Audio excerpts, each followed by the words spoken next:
National Guardsman and accused Pentagon intel leaker Jack Teixeira is being detained while a federal judge decides whether or not he may live with his parents while awaiting trial. Prosecutors argue Teixeira, 21, destroyed evidence, made posts about violence and murder, and could still pose a threat to national security.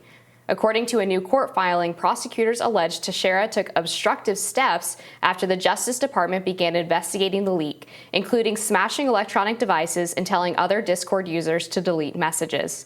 Here to break it all down for us is NewsNation's Evan Lambert. Evan, welcome back to Rising. So good to see you again. Yeah, thank you so much for having me. So tell us about Teixeira's efforts to cover his tracks. Obviously, it doesn't seem like they worked very well, but now they're leading, apparently, the Justice Department to discuss whether or not he's actually allowed to be out pending trial.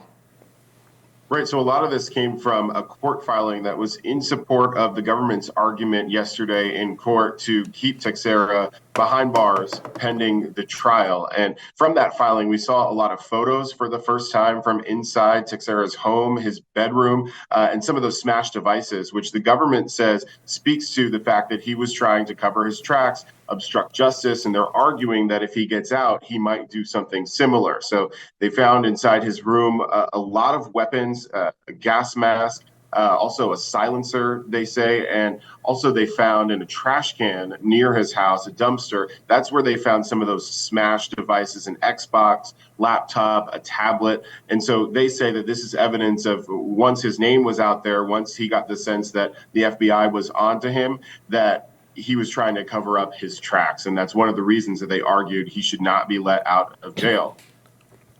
So, Evan, it's what we're hearing is that he has some sort of checkered past. He had made some racial threats and some violent threats early on when he was in high school.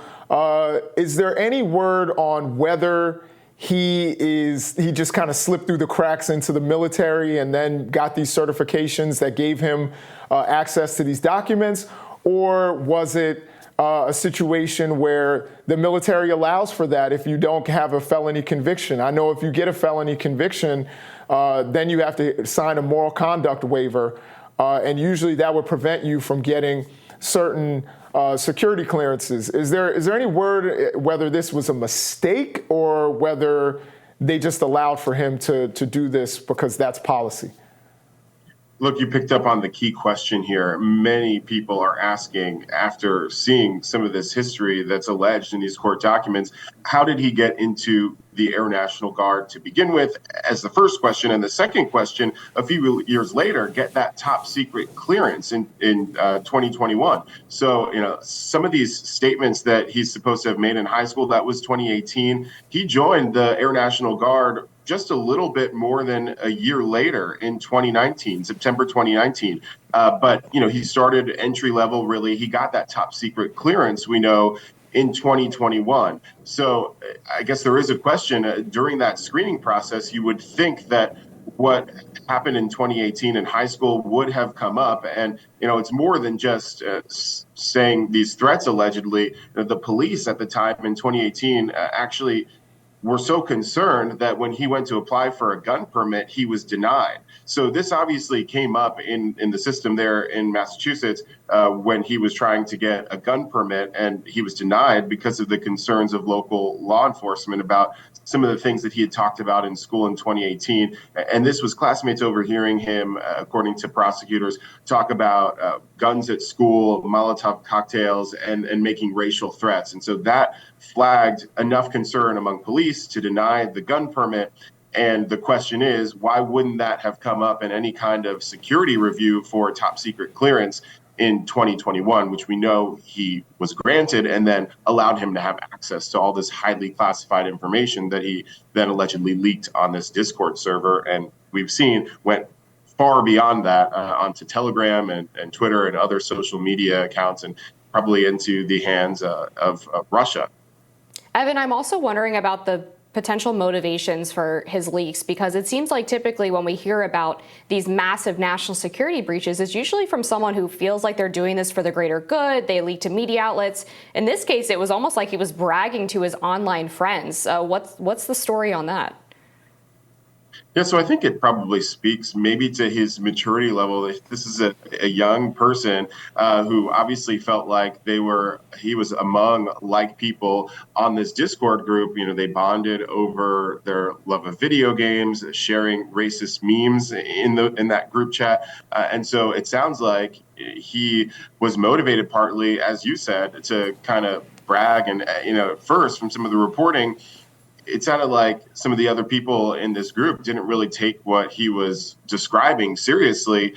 At first, he was posting about it from just memory, and then eventually started taking pictures of these highly classified documents and posting them.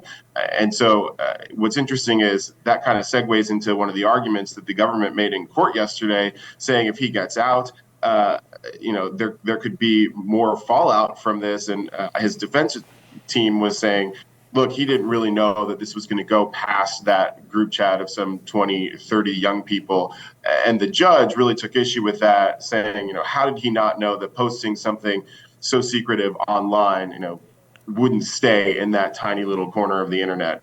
It's kind of common sense that when you post something on the internet, it could be for everyone to see. And so that may play into the judge's decision on whether or not he gets out of jail pending trial. And I should note here that the judge took that decision under advisement yesterday, said that he wasn't going to make a ruling immediately, but we are expecting that really at any moment in the coming days, potentially. And in the meantime, Teixeira is in custody. Are there any changes being proposed in order to prevent something like this from happening again? Anything from the Pentagon or the military where they're trying to prevent someone like Jack Teixeira from gaining access to these sorts of things? We know that this has probably been a nightmare for them, not only in public relations, but just in terms of fear of what people have and what they could potentially expose. Is there anything that they are working on that you've heard in order to prevent the next Jack Teixeira from coming out? So the Pentagon hasn't been super explicit about what they're doing to make sure that this doesn't happen again, but this is definitely all under review, and it's certainly gotten a ton of negative attention and really gotten us into trouble, or potentially will get us into trouble with some of our allies, some of what leaked out here. And so clearly there is a process that's going on, and we are starting to see some of the fallout. Just a few days ago, the Air Force put out a statement saying that two of the commanders in the squadron that Teixeira worked for, the intelligence support unit, he was based at a base in Cape Cod. Two of those commanders have been suspended pending this investigation. So that's just a bit of the fallout, but we do expect it to be more broader and take a look at the kinds of people that have access to these secret documents, the secret information. In Teixeira's role, he really needed to have access to this in order to do his job. But first, I think one thing that they'll be looking at is why some of what's been reported in his background did not raise any red flags in his review to get that top secret security clearance. Well, Evan Lambert, NewsNation correspondent and fellow Baltimore Orioles fan, it was great having you. Thank you so much for all of the information that you were giving us. We will be back with more Rising after this.